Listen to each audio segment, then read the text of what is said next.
ఒక సందిగ్ధం డైలమా స్థితిలో ఉంటాడు. అలాంటప్పుడు నేను చెడు సావాసాల వైపు కరెక్ట్గా వెడుతున్న క్రమంలో చాలా దైవికంగా గురువుగారు మా ఇంటికి రావడం, అలా పరిచయం అవ్వడం, అటు నుంచి నాటకాల వైపు మళ్ళీ అంటే జస్ట్ బీకాంలో చేరాం. సాంఘిక కాలేజ్ ఆఫ్ కామర్స్ అని, అంటే మా చదువుకి ప్రపంచం అంతా ఇటు సికింద్రాబాద్ వెళ్తుంటే మేము ఇటు సీతాఫలం అంటే చిలకలగూడ వైపు అటు వెళ్ళేవాళ్ళం. ది రీజన్ ఈజ్ మా నాన్నగారు రైల్వేస్. సో రైల్వే స్కూల్స్లో చదువుకుని రైల్వే కాలేజీలో చదివి తార్నాక వైపు పెడుతున్న క్రమంలో రాళ్లపల్లి గారి ఇల్లు కూడా సీతాఫలం మండిలోనే ఉండేది.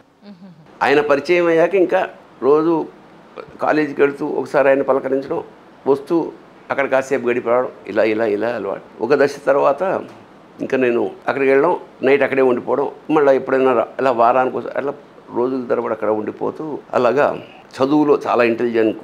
మనమేం కాదు, చదువు అంత పెద్దగా అవ్వలేదు, స్పోర్ట్స్ లేవు, ఈ కెరీర్ ఏది తెలియదు.